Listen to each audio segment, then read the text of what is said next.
Cancer की जो पता चलने की जो चीज़ होती है, जैसे जो सिम्टम्स उसके दिखना शुरू होते हैं, बहुत एडवांस स्टेज पर जाकर पता चलते हैं और बहुत अब तक देर भी हो जाती है। तो डू यू थिंक कि अर्ली स्क्रीनिंग का यहाँ पर बहुत इंपॉर्टेंट रोल आता है? क्या होता है अर्ली स्क्रीनिंग? स्क्रीनिंग एक अलग चीज़ है। स्क्रीनिंग है कि सिम्पटम आने से पहले ही कैंसर को पकड़ना। हाँ। सो दैट वर्ड इटसेल्फ से स्क्रीनिंग कि सिम्पटम आने से पहले ही हम कैंसर को कैच करें, और ये सबसे ज़्यादा अर्ली स्टेजेस में कैंसर को पकड़ने का एक बहुत ही अच्छा तरीका है। हर एक कैंसर के लिए अलग अलग टेस्ट कराए जाते हैं, तो टेस्ट और स्क्रीनिंग क्या सेम ही चीज़ें हैं, अलग अलग चीज़ें हैं? तो स्क्रीनिंग बेसिकली स्क्रीनिंग किसी टेस्ट के थ्रू ही होती है। जैसे मैंने ओके। समझाया कि जैसे मैमोग्राफी एक तरह का टेस्ट है जो ओके। कि लो फ्रीक्वेंसी रेडिएशन से ब्रेस्ट कैंसर को डिटेक्ट करता है।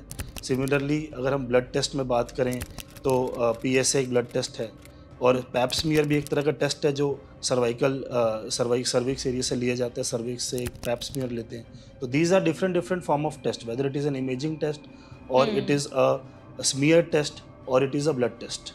सो ओके। ये है तो एक इन्वेस्टिगेशंस की तरह ही, but very easily available investigations. क्या कैंसर का पता करने के लिए भी, अर्ली पता करने के लिए भी क्या कुछ ऐसे टेस्ट होते हैं कि साल 2 साल में अगर कोई पेशेंट करा ले तो उनको पता चल जाएगा कि बॉडी में कहीं कैंसर सेल्स की शुरुआत तो नहीं हो रही है? मैमोग्राफी एक लो लो रेडिएशन एक्सपोजर टेस्ट है जो आराम से फीमेल्स करा करा सकती हैं, और पैप स्मीयर, एचपीवी टेस्ट। सो स्क्रीनिंग के लिए और कैंसर की प्रिडिक्शन या स्क्रीनिंग के पर्पस के अगर हम जानने की कोशिश करें तो वो टेस्ट बहुत ही इजीली अवेलेबल और हार्मलेस है। तो कीमोथेरेपी जो लोग पेशेंट्स कराते हैं, क्या उनके एक्चुअल में जो हम साइड इफेक्ट्स की बात करते हैं बहुत ज़्यादा डेंजरस होता है, पेनफुल होता है?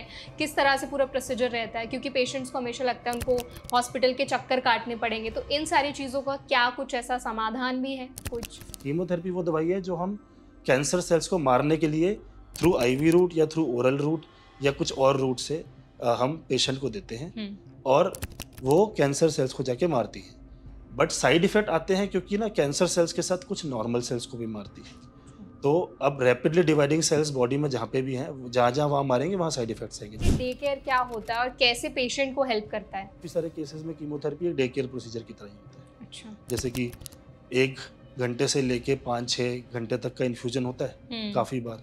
तो मोस्ट ऑफ द केसेस, कभी-कभी ओवरनाइट भी होता है तो हम वार्ड में एडमिट करते हैं। बट काफ़ी बार डे केयर में ही हमारा हो जाता है, पेशेंट सुबह आए और शाम को घर चले। वाह। So it is that simple a procedure. तो इसीलिए आजकल day care centres outside hospitals भी आने लग गए हैं। तो बच्चों में रिस्क रहता है कैंसर के होने का, और अगर ऐसा है तो क्या उनके लिए भी स्क्रीनिंग का बहुत इंपॉर्टेंट रोल होता है? कब स्क्रीनिंग करा लेनी चाहिए? बहुत सारे cancers environmental factors, acquired factors, environmental addictions, इन सब की वजह से होते हैं, जो कि एज के साथ रिस्क बढ़ता है with increased exposure to these toxins and carcinogens. So इसमें हेरिडिटरी का रोल नहीं है, एक्वायर्ड कैंसर्स हैं।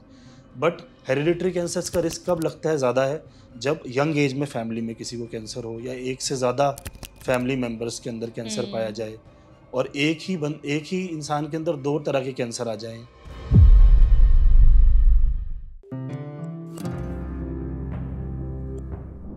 कैंसर एक ऐसी बीमारी है जिसके बारे में कहा जाता है कि अगर इस बीमारी को अर्ली स्टेज पर पकड़ लिया जाए, पता चल जाए, तो जो कैंसर से होने वाली डेथ्स हैं उनका रिस्क कहीं हद तक कम किया जा सकता है। लेकिन कैंसर के सिम्टम्स इतने ज़्यादा वेग होते हैं कि अक्सर जो पेशेंट होता है उसको समझ ही नहीं आता कि उसकी बॉडी में कैंसर की शुरुआत हो रही है। यहीं पर रोल आता है अर्ली स्क्रीनिंग का। तो आज के हमारे इस एपिसोड में हम बात करेंगे अर्ली स्क्रीनिंग ऑफ कैंसर कितना इंपॉर्टेंट होता है, कैसे कराई जा सकती है, और पेशेंट को इससे क्या क्या फायदे मिल सकते हैं। तो चलिए फिर सेशन को शुरू करते हैं। Hi, my name is Varsha Dubey and I watching NBT live. आज हमारे साथ एनबीटी लाइव में मौजूद हैं doctor Sunny Garg, chief oncologist and chief medical officer at Ever Hope Oncology. Hello doctor, welcome to NBT live. Thank you. So doctor, आज का जो हमारा एपिसोड है उसमें हम जिस टॉपिक पर बात करने वाले हैं, हमें कभी भी हमने इस टॉपिक को कवर नहीं किया है, वो है अर्ली स्क्रीनिंग ऑफ कैंसर। तो अक्सर कहा जाता है कि अगर एक बार कैंसर हो गया तो पेशेंट को ये डर लग जाता है कि अब कुछ हो नहीं सकता, मतलब लाइफ का दी एंड ही है। लेकिन अगर आप ट्रेंड देखें तो भारत में जितनी भी कैंसर से होने वाली डेथ्स हैं उनमें कहीं ना कहीं एक रीज़न बाहर निकल कर आया है कि कैंसर की जो पता चलने की जो चीज़ होती है, जैसे जो सिम्पटम्स उसके दिखना शुरू होते हैं, बहुत एडवांस स्टेज पर जाकर पता चलते हैं और बहुत अब तक देर भी हो जाती है। तो डू यू थिंक कि अर्ली स्क्रीनिंग का यहाँ पर बहुत इम्पोर्टेंट रोल आता है? क्या होता है early screening? So you are absolutely right. हमारे देश में कैंसर के प्रति अभी उतनी जागरूकता नहीं है। हुँ, धीरे-धीरे बढ़ रही है काफ़ी तेज़ी से, क्योंकि जैसे-जैसे केसेस बढ़ रहे हैं लोगों को समझ में आ रहा है कि इसका ध्यान रखना कितना ज़रूरी है। और बिल्कुल सही बात है कि बहुत एडवांस स्टेजेस में डायग्नोज़ होती थी, अब तक धीरे-धीरे लोगों को जैसे समझ में आ रहा है, लोग अपने सिम्पटम्स के प्रति और जागरूक हो रहे हैं और अवेयर हो रहे हैं। और यही सबसे ज़्यादा ज़रूरी चीज़ है कि बॉडी में अगर कोई भी अनयूजुअल सिम्पटम हुँ, परसिस्ट कर रहा है, आपको परेशान कर रहा है, तो उसको लंबे समय तक बिल्कुल नज़रअंदाज ना किया जाए, सही समय पे डॉक्टर को दिखाया जाए। तो ये तो हो गया कि सिम्पटम्स को अर्ली कैच करना। हुँ, बट स्क्रीनिंग एक अलग चीज़ है। स्क्रीनिंग है कि सिम्पटम आने से पहले ही कैंसर को पकड़ना। वाओ!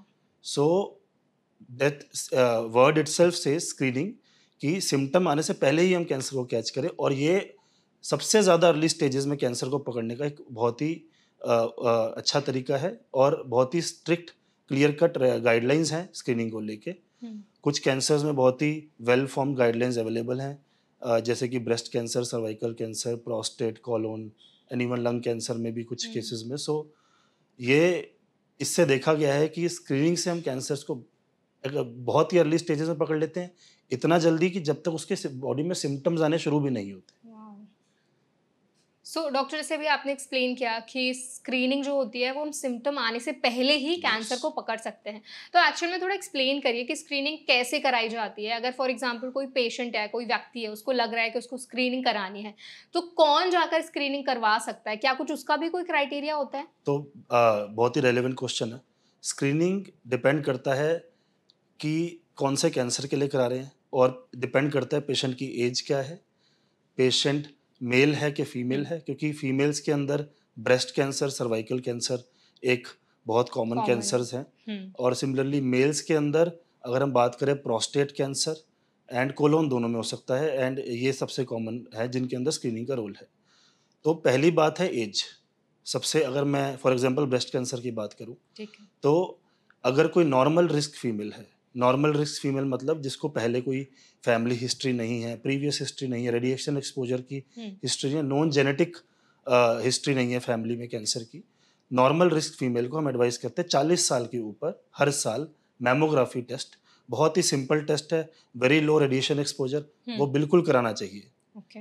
और 40 साल के पहले अगर हाई रिस्क फीमेल है, तो उसको मैमोग्राफी और एमआरआई 30 साल से शुरू कर देना चाहिए।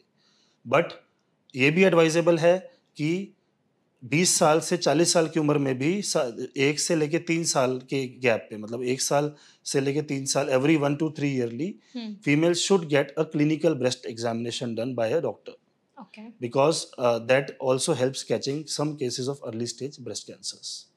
और अगर हम सर्वाइकल कैंसर पे आएँ, जो जो कि अगेन फीमेल्स की मोस्ट कॉमन कॉमन है। One of the most common cancers में से आता है, तो उसके अंदर ये एडवाइस किया जाता है कि 21 साल से शुरू करें, और हुँ, हर 3-3 साल पे पैप स्मीयर कराएँ, या फिर 5 साल पे एचपीवी टेस्टिंग कराएँ। ओके। तो एक आजकल कंबाइंड टेस्ट अवेलेबल है दोनों का, जो हर 5 साल पे advisable up to the age of 65 years. हुँ, so till the sexually active age is there, that is highly recommended to get cervical cancer screened. So हुँ, ये हो गई फीमेल्स की बात। ठीक है। सिमिलरली अगर हम मेल्स में आएँ, तो प्रोस्टेट कैंसर एक ऐसी बीमारी है जो कि एक एज के बाद एडवांस स्टेज में बहुत कॉमनली पाई जाती है।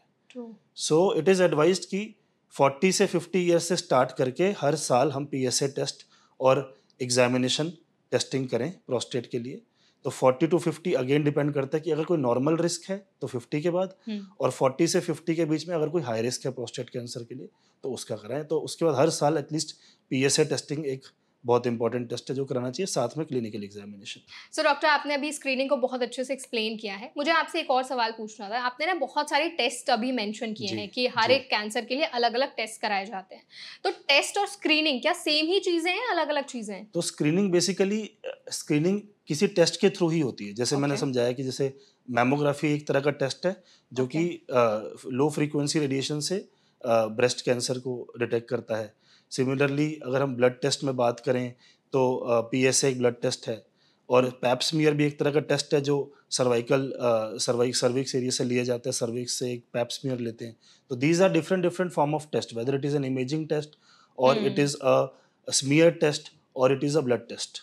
सो ओके। ये है तो एक इन्वेस्टिगेशंस की तरह ही, but very easily available investigations, very approachable investigations, even in tier 2 tier 3 cities में भी। तो जैसे हम अभी तक होता था कि बहुत सारे अब टियर 1 सिटीज़ में तो एक अच्छी वो आ गई, अवेयरनेस आ गई है, तो yes. Patients are now coming up for this test. But अभी आज भी इंडिया में टियर 2 टियर 3 सिटीज़ में उतनी अवेयरनेस नहीं है। और अभी बहुत सारा कैंसर, और हमारे देश की मेजर जनता टियर 2 टियर 3 सिटीज़ में ही रहती है। तो एग्जैक्टली। वहाँ तक ये मैसेज पहुँचाना, तो आपके चैनल के थ्रू, यही माध्यम के थ्रू हम चाहते हैं कि बिल्कुल टियर 3 सिटीज़ तक भी लोगों को ये पता लगे कि इन सब टेस्ट को कराना कितना ज़रूरी है। और ये वो टेस्ट हैं जो कि आराम से अवेलेबल हैं आजकल मोस्ट ऑफ द प्लेसेस में। That's true.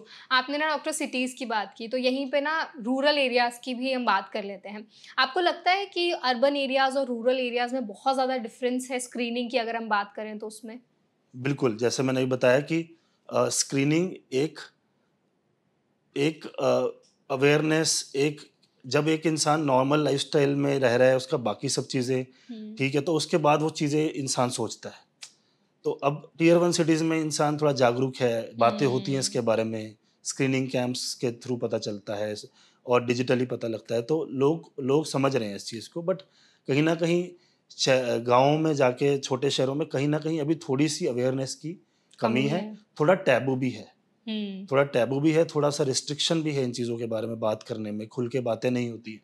हुँ। और खुल के ना बातें होने के चक्कर में उतनी अवेयरनेस नहीं होती है। हो भी तो भी इंसान उतना मोटिवेटेड नहीं होता है कराने के लिए, कहीं अंदर एक वो फैक्टर रहता है। तो खुल के बात करना बहुत ज़रूरी है इसके बारे में। जब तक खुल के बात नहीं होगी तब तक घर की अंदर फीमेल्स, चाहे वो मदर्स हों, चाहे सिस्टर्स हों, चाहे डॉटर्स हों, उनको हुँ। तब जब तक इस बारे में बात नहीं होगी, कोई नहीं जाके कराएगा। तो exactly. It should be openly discussed and it is very important, because अगर हम डिले करते हैं, सिम्पटम्स आने का वेट करते हैं, और अगर सिम्पटम्स को भी हम और डिले करते हैं, एडवांस स्टेजेस में जाने के बाद जब पता लगता है, तो बहुत ज़्यादा केसेस में एडवांस स्टेज में ही कैंसर मिलता है, जिसमें इलाज बहुत मुश्किल और हुँ। बहुत ज़्यादा लंबा और यस। फैमिली और पेशेंट के लिए बहुत कठिन हो जाता है। एग्जैक्टली। आई थिंक आपने डॉक्टर बहुत इंपॉर्टेंट चीज़ हाईलाइट की है, बिकॉज अर्बन एरियाज़ में तो पीपल आर अवेयर और कहीं ना कहीं रिसोर्सेज भी बहुत ज़्यादा अवेलेबल होते हैं, और कहीं ना कहीं हमें ये भी बोला जाता है अक्सर कि ये जो बीमारियां हैं ये सारी शहरी बीमारियां हैं, हुँ, बिकॉज क्योंकि यहाँ पे अवेयरनेस ज़्यादा है, हम टेस्ट करवा लेते हैं। लेकिन जो रूरल एरियाज होते हैं वहाँ पर पेशेंट के पास इतने रिसोर्सेज ही नहीं होते कि वो जाकर के टेस्ट भी करवा पाए और वो चीज़ हाईलाइट होकर बाहर आ पाए। तो ये बिल्कुल। भी एक बहुत इंपॉर्टेंट फैक्टर है। विद दैट मुझे आपसे ये भी पूछना था कि अगर किसी की फैमिली में हिस्ट्री है, लाइक फॉर एग्जांपल किसी के पेरेंट को कहीं हुँ। ना कभी कैंसर रहा है और बाद में वो ठीक हो गया, लेकिन तो बच्चों में रिस्क रहता है कैंसर के होने का, और अगर ऐसा है तो क्या उनके लिए भी स्क्रीनिंग का बहुत इंपॉर्टेंट रोल होता है? कब स्क्रीनिंग करा लेनी चाहिए? बहुत रेलेवेंट क्वेश्चन है, क्योंकि ये बहुत बड़ा 10 से hmm. 15% cases of cancer are genetic. Oh god. Okay. And but ये ज़रूरी नहीं है कि घर में एक पेशेंट किसी को कैंसर हो गया तो सबका जेनेटिक रिस्क बढ़ गया। ये हम्म। जानना बहुत ज़रूरी है, क्योंकि बहुत सारे cancers environmental factors, acquired factors, environmental addictions, इन सब की वजह से होते हैं, जो कि एज के साथ रिस्क बढ़ता है हम्म। With increase exposure to these toxins okay. And carcinogens. So इसमें हेरिडिटरी का रोल नहीं है, एक्वायर्ड कैंसर्स हैं। बट हेरिडिटरी कैंसर्स का रिस्क कब लगता है ज़्यादा है, जब यंग एज में फैमिली में किसी को कैंसर हो, या एक से ज़्यादा फैमिली मेंबर्स के अंदर कैंसर पाया हम्म। जाए, और एक ही इंसान के अंदर दो तरह के कैंसर आ जाएं। ओ गॉड। तो ऐसे क्लोजली रिलेटिव्स में जब इस तरह के फैक्टर्स होते हैं, तब ये पॉइंट करता है कि शायद genetic inheritance factors play in हम्म। कर रहे हैं। तो उसके लिए टेस्ट है हमारे पास, हम्म। जेनेटिक पैनल्स हैं। ओके। सो ऑन्कोलॉजिस्ट जब जैसे हम भी, मेरे पास भी कोई पेशेंट आता है, मुझे कुछ सस्पिशन लगता है कि जेनेटिक या इनहेरिटेड फैक्टर्स इस पेशेंट के अंदर हो सकते हो हैं, सकता है। Considering all this factors, hmm. Then we do a genetic test which screens एक नंबर ऑफ जीन्स बॉडी के अंदर टेस्ट करते हैं, और उसके अंदर अगर हमें म्यूटेशन मिलती है तो फिर हम वो बाकी फैमिली मेम्बर्स के अंदर भी करते हैं, क्योंकि उससे ये लगता है कि हाँ, शायद बाकी फैमिली मेम्बर्स में भी हम्म। रिस्क और ज़्यादा है, और सेम पेशेंट के अंदर भी दूसरा कैंसर आने का रिस्क ज़्यादा ओह है। गॉड!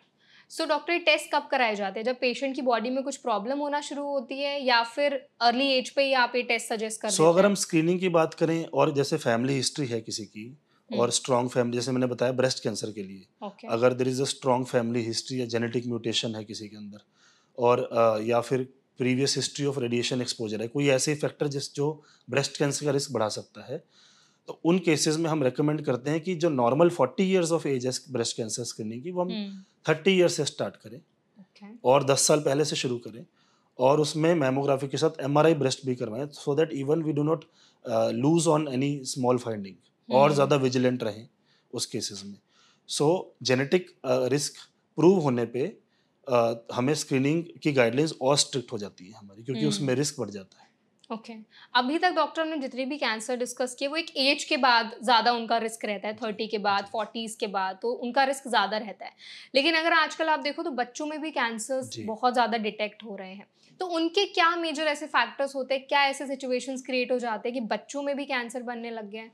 बच्चों का कैंसर देखा जाए तो that is not related to environmental factors, okay. क्योंकि एनवायरमेंटल फैक्टर्स और जो एक्सपोजर, टॉक्सिन एक्सपोजर वाले जो कॉजेज हैं, उसमें जो कैंसर डेवलप होता है वो तो एक ड्यूरेशन ऑफ एक्सपोजर के बाद ही होता है। यस। लेकिन अगर हम देखें यंग एजेस में, जो कोलोन कैंसर का ही डेटा उठा के देखें, तो यंग कोलोन का रिस्क बढ़ता जा रहा है ओह गॉड।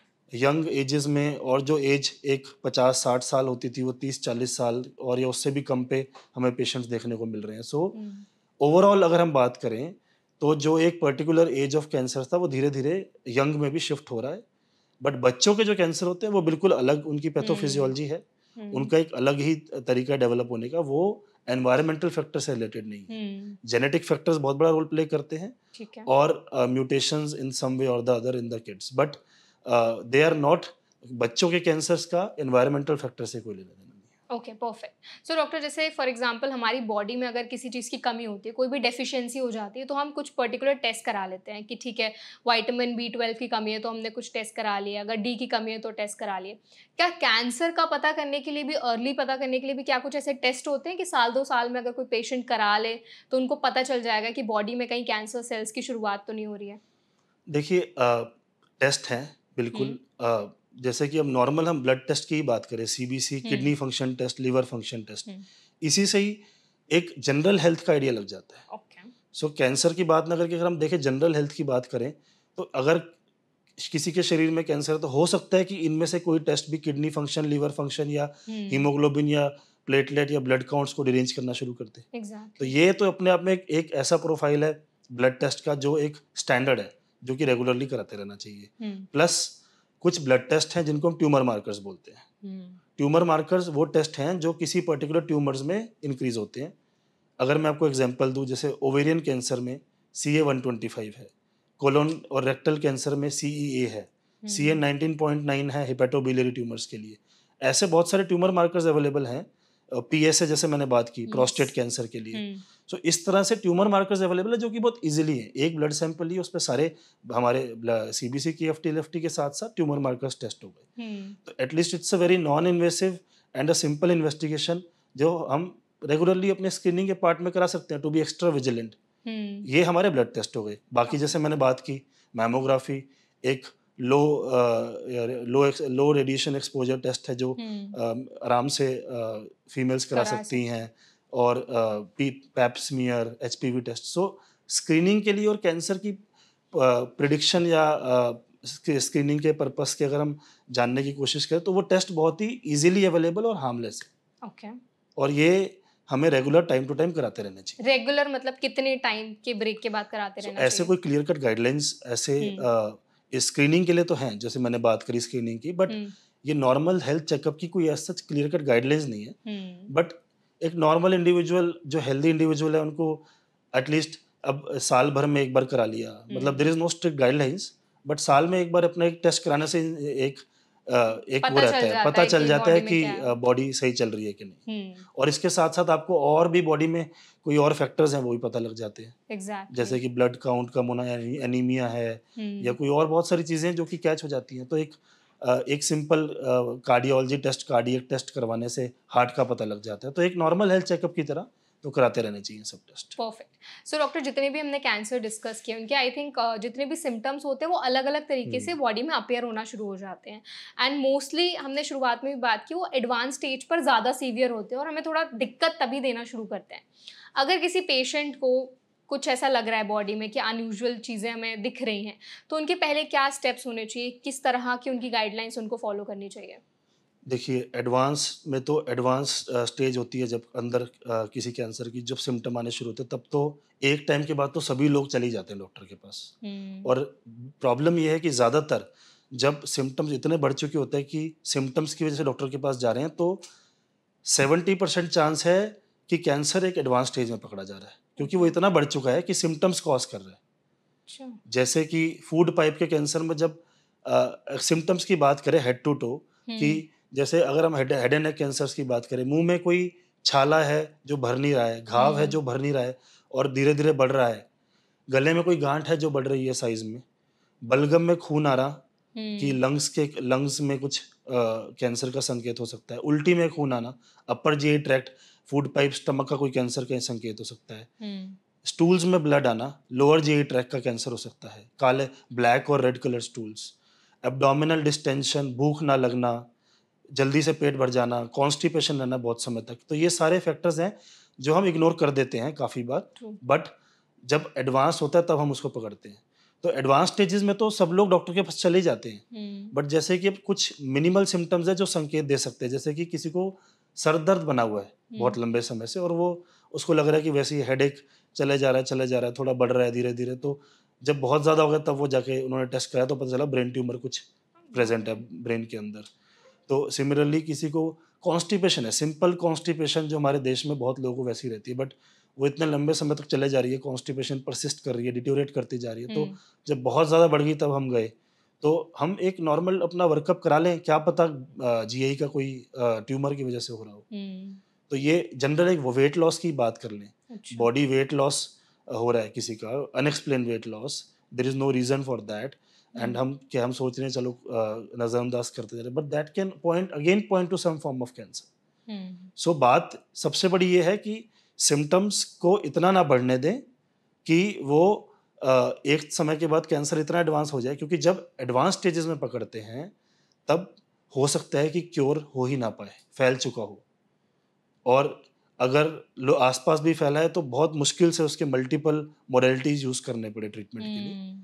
बट अगर अर्ली स्टेजेस में पकड़ते हैं तो फिर हो सकता है कि बहुत कम मोडेलिटीज यूज करके सिंगल मोडेलिटी या 2 मोडेलिटी से हम उसको ट्रीट कर पाए और चांसेस ऑफ क्योर इंक्रीज कर बढ़ जाए। इसीलिए जल्दी कैच करना जरूरी है। एग्जैक्टली। सो डॉक्टर, अगर हम अर्ली स्टेज में डिटेक्ट करने की बात करें या अर्ली स्क्रीनिंग की बात करें, और क्या क्या बेनिफिट्स जो पेशेंट है उसको मिल सकते हैं अगर वो अर्ली स्क्रीनिंग करा लेते हैं कैंसर के लिए? तो सबसे बड़ा बेनिफिट अपने आप में यही है कि अर्ली स्क्रीनिंग अगर हो गई, मतलब अर्ली स्क्रीनिंग का मतलब गाइडलाइन बेस्ड से अगर हम अर्ली स्टेज में कैच कर लेते हैं तो फिर chances of cure are very high. Early stage मतलब कि कैंसर अभी या तो अपनी जगह पे ही है या थोड़ा आसपास ही गया है, मतलब बहुत ज़्यादा फैला नहीं, तो उस केसेस में हम उसको बहुत आराम से कंट्रोल करके ट्रीट कर सकते हैं, या सर्जरी से या रेडिएशन से, कुछ केसेस में कीमोथेरेपी या कि एलोन भी एक यूजफुल टेक्निक है कुछ कैंसर्स के लिए। तो मतलब what ever is the treatment modality, वो डिपेंड करता है कि कौन सी साइट ऑफ ट्यूमर है, क्या स्टेज है, बट उसको क्योर करना की प्रोबेबिलिटी बहुत हाई है। और एडवांस स्टेजेस में बहुत बार ऐसा हो सकता है कि वो हम बोलें कि क्योर पॉसिबिलिटी नहीं है, बट आपका लाइफ स्पैन ही बढ़ा सकते हैं क्योंकि वो फैल चुका है, कंट्रोल कर सकते हैं। Yes, exactly. सो अगर डॉक्टर अर्ली स्क्रीनिंग करा लेते हैं तो रिकरेंस का भी चांस कम हो जाता है कैंसर का? तो रिकरेंस ऑब्वियसली, जैसे अब अर्ली स्टेज है, अर्ली स्टेज में जब हम उसको ट्रीट कर रहे हैं तो चांसेस ऑफ रिकरेंस रिड्यूस, क्योंकि रिकरेंस होता क्यों है? रिकरेंस होता है जब कैंसर के सेल्स आसपास के एरियाज में डिसेमिनेट होते हैं या कहीं दूर जाते हैं डिसेमिनेट होते हैं। तो जब अर्ली स्टेज है तो वो अपने एरिया में ही सीमित है, उसको हमने क्योर कर दिया तो रिकरेंस रिस्क ऑटोमेटिकली कम हो गया। परफेक्ट। आई थिंक डॉक्टर आपने अर्ली स्क्रीनिंग के बेनिफिट्स को बहुत अच्छे से एक्सप्लेन किया है। अब हम ना थोड़ा ट्रीटमेंट पार्ट पे डिस्कशन कर लेते हैं। जब कैंसर की बात होती है तो कीमोथेरेपी का नाम बहुत हाईलाइट होकर आता है, और ये एक ऐसा वर्ड है जो हर पेशेंट के मन में एक डर पैदा कर देता है। तो कीमोथेरेपी जो लोग पेशेंट्स कराते हैं, क्या उनके एक्चुअल में जो हम साइड इफेक्ट्स की बात करते हैं बहुत ज़्यादा डेंजरस होता है, पेनफुल होता है, किस तरह से पूरा प्रोसीजर रहता है? क्योंकि पेशेंट्स को हमेशा लगता है उनको हॉस्पिटल के चक्कर चक्कर काटने पड़ेंगे, तो इन सारी चीज़ों का क्या कुछ ऐसा समाधान भी है कुछ? आपका क्वेश्चन बहुत रेलेवेंट है और ये हमें डेली प्रैक्टिस में सुनने को मिलता है कि कीमोथेरेपी कराना बहुत मुश्किल है और कीमोथेरेपी से बहुत ज़्यादा साइड इफ़ेक्ट्स हैं। तो आज इसको डिस्कस करते हैं क्योंकि ये जानना जनरल पब्लिक के लिए बहुत ज़रूरी है कि कीमोथेरेपी, पहले तो ये बात करते हैं है क्या? कीमोथेरेपी वो दवाई है जो हम कैंसर सेल्स को मारने के लिए थ्रू आईवी रूट या थ्रू ओरल रूट या कुछ और रूट से हम पेशेंट को देते हैं और वो कैंसर सेल्स को जाके मारती हैं। बट साइड इफ़ेक्ट आते हैं क्योंकि ना कैंसर सेल्स के साथ कुछ नॉर्मल सेल्स को भी मारती है। तो अब रैपिडली डिवाइडिंग सेल्स बॉडी में जहाँ पे भी हैं, जहाँ वहाँ मारेंगे वहाँ साइड इफ़ेक्ट्स आएंगे। जैसे कि अगर कैंसर सेल्स के साथ-साथ अब जैसे हेयर फॉलिकल्स बहुत रैपिडली डिवाइडिंग सेल्स हैं, तो वो कीमोथेरेपी हेयर फॉलिकल्स में जाके हेयर फॉलिकल्स को डैमेज करती है तो हेयर लॉस होता है। अगर ओरल म्यूकोसा और हमारी बॉडी की जीआई म्यूकोसा बहुत रैपिडली डिवाइडिंग सेल्स हैं और कीमोथेरेपी के साथ कैंसर सेल्स के जब ये सेल्स भी किल होते हैं तो ओरल अल्सर्स, जीआई डिस्टर्बेंसेस ये सब देखने को मिलता है। सिमिलरली बोन मैरो के जो सेल्स हैं जो कि haemoglobin, blood counts, platelets generate वो भी बहुत तेज़ी से डिवाइड करता है। तो जब ये मरते हैं तो कीमोथेरेपी से ब्लड काउंट्स और हीमोग्लोबिन, प्लेटलेट्स फॉल होने का रिस्क रहता है। जो ये साइंटिफिकली मैंने आपको समझाया कि क्या है। तो अब आजकल कीमोथेरेपीज थोड़ी बेटर आ गई हैं, टारगेटेड थेरेपीज के फॉर्म में आ गई हैं और इम्यूनोथेरेपीज जो है बिल्कुल latest form of cancer therapy है। ये सब चीज़ें भी आजकल हमारे पास अवेलेबल है। प्लस जो कीमोथेरेपीज पर से हैं वो भी आजकल नई फॉर्मुलेशंस में अवेलेबल है जो साइड इफ़ेक्ट्स रिलेटिवली पहले से कम देखे जाते हैं। और अगर हम बात करें नए फॉर्म्स ऑफ ट्रीटमेंट जैसे कि टारगेटेड थेरेपी और इम्यूनोथेरेपी, इनके साइड इफ़ेक्ट्स रिलेटिवली बहुत कम है। तो अगर मैं बात करूं इम्यूनोथेरेपी की, जो कि आज के टाइम में बिल्कुल latest form of cancer treatment है, ये बॉडी का इम्यून सिस्टम बढ़ा के कैंसर सेल्स को मारती। तो जो बॉडी अब वैसे भी नॉर्मली हमारी बॉडी में कुछ कुछ सेल्स कैंसरस होते रहते हैं और इम्यून सिस्टम उनको मारता रहता है नॉर्मली। बट जब कैंसर सेल्स इतने बढ़ जाते हैं, इम्यून सिस्टम नहीं उनको कंट्रोल कर पाता तो वो कैंसर का रूप ले लेता है। लेकिन हम इम्यूनोथेरेपी देके अपने इम्यून सेल्स को और कैपेबल कर रहे हैं कि कैंसर सेल्स को और इफेक्टिवली किल करे। एग्जैक्टली। सो अपना बॉडी का इम्यून सिस्टम कैंसर सेल्स को किल कर रहा है, इसीलिए साइड इफेक्ट्स रिलेटिवली कीमोथेरेपी से कम है क्योंकि नॉर्मल सेल्स पे कम इफेक्ट कम है। सिमिलरली टारगेटेड थेरेपी वो भी बहुत अच्छा एक नया फॉर्म ऑफ कैंसर ट्रीटमेंट है जो कि बॉडी के जेनेटिक मेकअप को स्टडी करके हम बॉडी, आजकल हमारे पास टेस्ट हैं जेनेटिक टेस्ट जिसमें हम बॉडी के अंदर कौन सी जेनेटिक म्यूटेशन है वो स्टडी कर लेते हैं पहले तो, और उस जेनेटिक म्यूटेशन के अगेंस्ट हम थेरेपी देते हैं। तो कैंसर सेल्स के ऊपर वो जेनेटिक म्यूटेशन पर जाके वो थेरेपी एक्ट करती है। तो उससे कैंसर सेल्स पे स्पेसिफिकली एक्शन होता है, नॉर्मल सेल्स पे नहीं होता। तो इसी वजह से ये दो जो नई फॉर्म्स ऑफ ट्रीटमेंट है इसमें नॉर्मल सेल्स नहीं मरते, इसलिए साइड इफेक्ट्स कम है और जनरली ये काफ़ी बार कीमो के साथ ही दी जाती हैं। तो इनको मिल के इफेक्टिवनेस काफ़ी ज़्यादा होती है, बट हर पेशेंट के लिए नहीं है। ऑन्कोलॉजिस्ट डिसाइड करते हैं कि कौन सा कैंसर है, कौन सी स्टेज है और कौन से कुछ टेस्ट हैं जिसके बेसिस पे हम इनको दे सकते हैं। परफेक्ट। डॉक्टर, हम ना पहले डे केयर के बारे में बात कर रहे थे, जब हम कीमोथेरेपी के बारे में हम डिस्कशन कर रहे थे, तो थोड़ा एक्सप्लेन करिए कि डे केयर क्या होता है और कैसे पेशेंट को हेल्प करता है। डे केयर एक कॉन्सेप्ट है, जैसे एक हॉस्पिटल के अंदर भी एक डे केयर से हमारा एरिया होता है। जैसे एक हॉस्पिटल में कीमोथेरेपी वार्ड होता है बेसिकली, तो कीमोथेरेपी का अलग वार्ड होता है जहाँ पे हम कीमोथेरेपी एडमिनिस्टर करते हैं। काफ़ी सारे केसेस में कीमोथेरेपी एक डे केयर प्रोसीजर की तरह ही होता है। अच्छा। जैसे कि 1 घंटे से लेके 5-6 घंटे तक का इन्फ्यूजन होता है काफ़ी बार। तो मोस्ट ऑफ द केसेस, कभी कभी ओवरनाइट भी होता है तो हम वार्ड में एडमिट करते हैं, बट काफ़ी बार डे केयर में ही हमारा हो जाता है। पेशेंट सुबह आए और शाम को घर चले गए। So it is that simple a procedure. तो इसीलिए आजकल day care centres outside hospitals भी आने लग गए हैं, क्योंकि अभी कीमोथेरेपी एक ऐसा इलाज है जो बहुत लंबा चलता है, ज़्यादातर 3 महीने, 4 महीने, कभी कभी 6 महीने तक चल रहा है। पेशेंट्स को रेगुलर आते रहना है बार बार। सो हॉस्पिटल की हैसल्स, एडमिशन, डिस्चार्ज, ये सब हैसल्स, टाइम और कन्वीनियंस उतनी नहीं है। हॉस्पिटल के अंदर हर तरह के पेशेंट आ रहे हैं और कीमोथेरेपी के लिए जनरली ज़्यादातर पेशेंट्स वही हैं जो फिट हैं। जनरली इतना फिटनेस लेवल तो चाहिए कि वो कीमो दे पाए हम उनको। हाँ। तो वो उतने ज़्यादा सिक पेशेंट्स होते तो हम वैसे भी कीमो के लिए उनको नहीं कंसिडर करते। तो हमने आजकल एक नया day care concept outside the hospital भी डेवलप हो रहा है, जिसमें हम उनको specifically chemotherapy, immunotherapy, targeted hormonal therapy के लिए we have these daycare centers where the patients come, they take the therapy and they go back. So they are not exposed to infections, no wait times, complete amazing. boutique experience where they can come, there is no time wastage. सो इतना convenient हो गया, और patient को जब बार बार आना है, chemotherapy एक ऐसा इलाज है जिसके लिए रेगुलर इंटरवल्स पे जाते रहना है, सो उनके लिए बहुत कन्वीनियंट हो जाता है कि एक ऐसे सेटअप में इलाज करवाना जहाँ पे इन्फेक्शन का रिस्क कम है, कन्वीनियंट है और इजीली अप्रोचेबल है। अमेजिंग। आई थिंक डॉक्टर ये सेशन बहुत ज़्यादा इंसाइटफुल था। आपने सेशन में अर्ली स्क्रीनिंग ऑफ कैंसर पे बहुत एम्फोसिस किया, अच्छे से समझाया कि एक्चुअल में होता क्या है, उसके क्या बेनिफिट्स होते हैं, और एट लास्ट आपने डे केयर को भी समझाया किस तरह से पेशेंट को बहुत ज़्यादा हेल्प करता है, और जो बार बार हॉस्पिटल के चक्कर काटने पड़ते हैं उससे कहीं ना कहीं उनको एक रिलीफ मिल जाता है डे केयर की वजह से। So thank you so much for such an insightful session. Thank you, thank you so much for thank joining you for us. Inviting me on this show, and I truly believe that ये information सबसे ज़्यादा ज़रूरी है, और आपके viewers के लिए इससे ज़्यादा इम्पोर्टेंट पीस ऑफ इन्फॉर्मेशन नहीं हो सकता उनके लिए और उनकी फैमिली के लिए। बिल्कुल, thank you so much thank you, doctor. Thank you. I hope आज का सेशन आपको हेल्पफुल लगा होगा। अगर सेशन आपको पसंद आया हो तो वीडियो को लाइक करें। कोई सवाल आप हमसे पूछना चाहते हैं तो कमेंट सेक्शन में ज़रूर बताएं, और ऐसे और भी हेल्थ पॉडकास्ट के लिए हमारे चैनल NBT लाइव को ज़रूर सब्सक्राइब करें।